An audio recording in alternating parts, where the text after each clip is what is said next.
Hi everyone, magandang hapon, and advance Merry Christmas. Thank you, Ma. Kayo po, Miss Yamina. Good evening po sa inyong lahat. Salamat po sa oras sa pagpunta. And tayo magsaya tonight para magpentuhan. Kaya, welcome po. Okay, of course, Direk Andoy Ranay. Magandang hapon sa inyong lahat. Maraming salamat sa members of the press for coming over and gracing our MediaCon. Thank you. Siyempre, Direk! Ang taas, Direk! Magandang hapon po sa inyo. Magandang hapon po. Nice to see old friends from the media. Maraming salamat po sa pagpunta. Of course, nandito si Lex Bonife, yung ang creator, ang story ng Broken Heart Strip.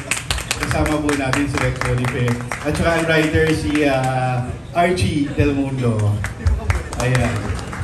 Ayan. Magandang hapon po ulit sa inyo lahat. Maraming salamat po. Thank you, Direk Manuel. And of course, Christian Babeles. Hello po, magandang gabi. Maraming salamat po sa pagsama sa amin dito sa gabing ito. I hope matulungan niyo po kami sa pagpapakalat na about our film, Broken Heart Strip. Maraming salamat po talaga sa pagpunta. Thank you, thank you.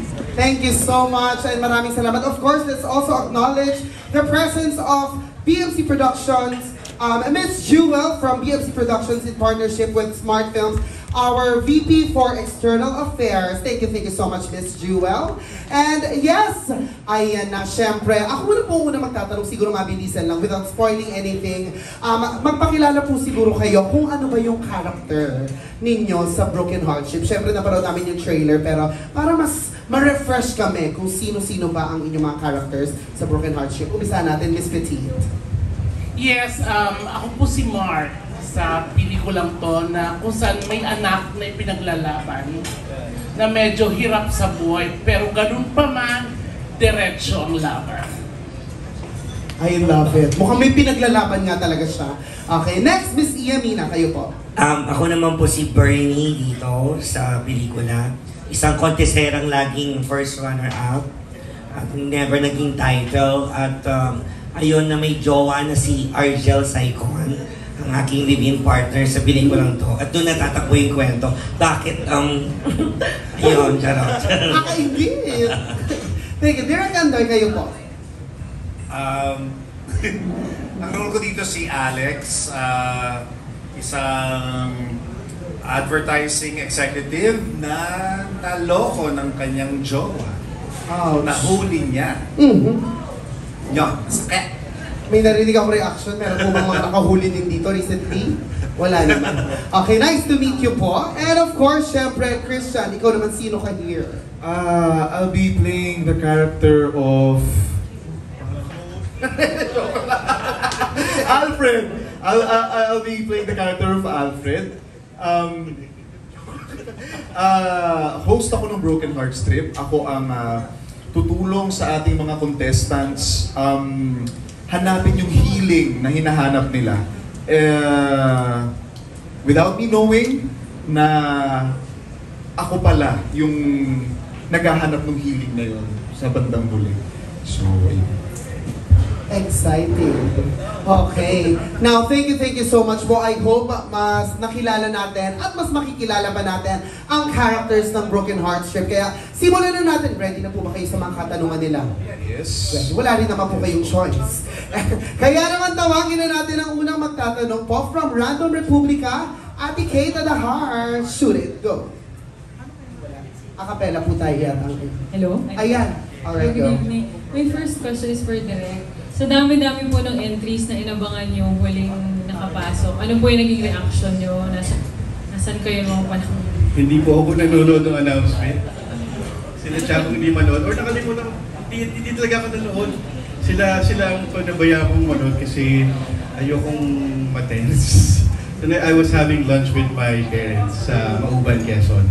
Yun lang po yung ginagawa ko. And then, a few minutes later, an hour later, after the announcement, yung line producer namin, si Paco Banto, kapitbahay ko siya kasi sa Mauban, Quezon. Nagsisisigaw sa kalsada, so nagtakulan yung mga aso. Ang ingay-ingay niya. Sigaw na sigaw. Parang may na-aksidente, may nasagasaan sa kalsada. Tapos yung pala, binalita niya sa akin na nakapasok pala. So doon lang ako na nagulantang sa balita na doon sa happy news na yun.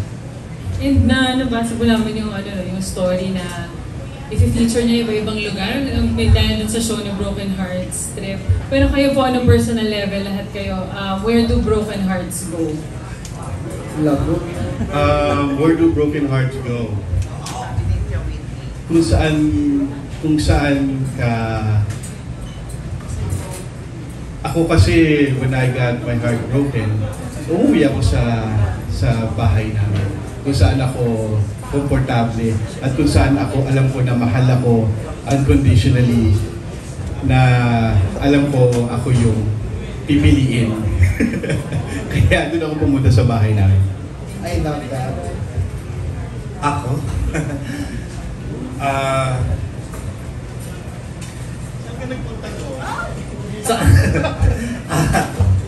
Ako sa ibang bansa. May budget? Hindi. Kasi unfamiliar yung place, especially dun sa lugar na hindi namin napuntahan. So, ganon. Para talagang makakalimutan mo talaga. Tsaka magiging busy ka kasi hindi mo maaalala. May mga bago kang makikita at bago kang may experience na makakapag-heal sa'yo para. Ako siguro sa bahay, sa pamilya. Sa lugar na kung saan nandun yung mga taong totoong nagmamahal sa'yo, just so you can be reminded again of the love that you truly deserve. Yun. Ako sa tropa, nagpapamiting ako para gantihan siya. Hindi, sa pamilya din ako. Sa sobrang mga malapit na friends sa akin. Pero kasi yung ganun, ninanamnam ko yun eh. Gradually. Ano yun siya? Uy, maswerte yung Ayoko mag-joke, parang seryoso. Parang yung kwento ko sa dulo kalokohan. Hindi, yun talaga ako. Tapos binibisi ko yung sarili ko. Luto ako ng luto. Tapos, Nang ano raw po? mga pagkain. Tapos, pinapadala ko pa rin sa jowa. Hindi lang dati. Yes, totoo. You need to keep yourself distracted and busy, no? Oo, tsaka wag tayong pag halimbawa may ganun, kaya natin, Diyos ko tayong papa. Di ba, lalaki lang sila. Tayo, lalaki at babae. Ako, based sa experience ko, balikan yung mga pinuntahan na. Oo, balikan. Mapuntahan ko lang mag-isa. Mag-reminisce, iiyak yun. Tapos after nun, wala na, okay na ako. Para ma-accept ko yung pain na pinagdadaanan ko. Part of the process. Same din. Ganyan din nangyari sa akin noon. Hindi naman po kayo interesado, pero ma-share ko lang. Thank you so much, Kay Dalahar from Random Republica. Ang susunod po na magtatanong ay mula naman sa... Okay, wait, ito po pala. Okay, nandito si Mac Richard from Lionheart TV. Hello po. Ayan, nandyan siya.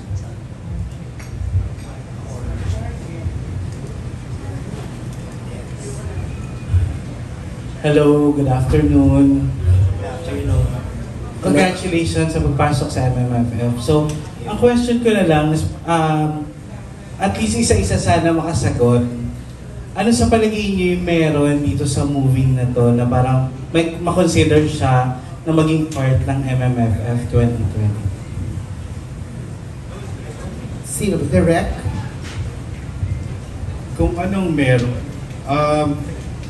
Una-una naman, parang just like any other festivals na sinasalihan natin po, parang magsusulat muna kayo ng material just because you love to tell that story. before you pick a material, dapat in love ka muna doon sa material na yon. Kunyari, well, for this one, script na siya nang binigay sa akin. So, pero kung ako, kailangan sobrang mahal na mahal ko yung material, as in hindi siya matanggal sa utak ko for weeks, months, before I'm finally able to, or I'm convinced na this is a right material for me. Nag-iintay ako ng ganong katagal na proseso before I will write or call a friend to write it for me. So as for this film, ano nga po ulit? Ang tanong, sorry. Parang, Anong meron sa pelikula ito para makapasok sa MMFF? Love in general. Lahat nagmahal, nasaktan, lahat nakaka-relate about it. Sa pagkawala ng minamahal at pagtanggap ng bagong mamahalin, I think that's love, the message of love alone is very universal. So I think that's why we got in, I guess. Yun po. And nakakatawa itong mga to. Sa totoo lang. Sa ilang araw na pag-shoot namin, parang ang daming years na dinagdag sa buhay ko sa pag-shoot pala ng pelikula dahil sa tawanan. And of course, nakapag-exercise kami dahil nakakapagod din yung pelikula. We got to travel to different parts of the Philippines. Natakbo kami ng takbo. Nakabilad kami sa arawan. So it added a lot of years in my life sa pag-shoot din ng pelikula nito. Dahil sa pagtawa namin sa paggawa. Next po. Sa akin, I think it's also about the diversity of the casting because as you said kanina, the casting itself is very diverse at saka hindi siya yung the usual. Hindi naman kami sikat. Hindi naman ako si Vice Ganda. Hindi naman, I mean the usual na nakakaan, na kukuha ay yung mga malalaking artista. But this time, I believe the Metro Manila MBA, di ba sila yung namili? Also, may mga ibang mga tao. Siguro, diversity rin nung mga films na kasama dun sa festival. Because it's a festival, di ba? Iba't ibang klase, iba't ibang putahe. At saka Pasko, yung ito, merong maihahandog ang Metro Manila Film Fest na for LGBT. Meron tayong pelikula para sa inyo ngayong Pasko. Parang ganon. Para hindi nagiging inclusive naman sila. So, I believe isa yun sa dahilan kung bakit napili ang Broken Hearts Trip. Thank you po. Next, Christian.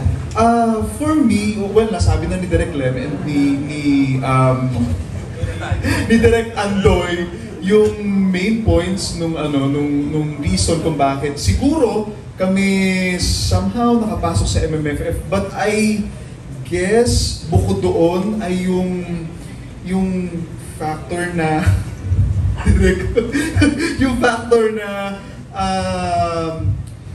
we promise to make people happy and at the same time realize something about themselves, about their pain, about their healing.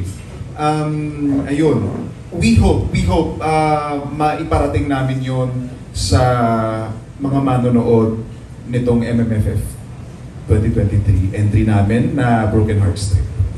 Ayun. Thank you, Christian. Next, Titi.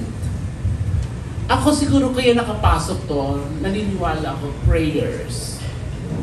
Yung pinagdasal ko talaga to. Kasi naniniwala ako na sobrang nag-effort kami dito at komedyante ako. So, ang hirap po sa akin mag-heavy drama. So, gusto ko lang i-share sa lahat, lalo sa LGBTQIA family natin, yung love na para sa lahat, yung tinatawag universal.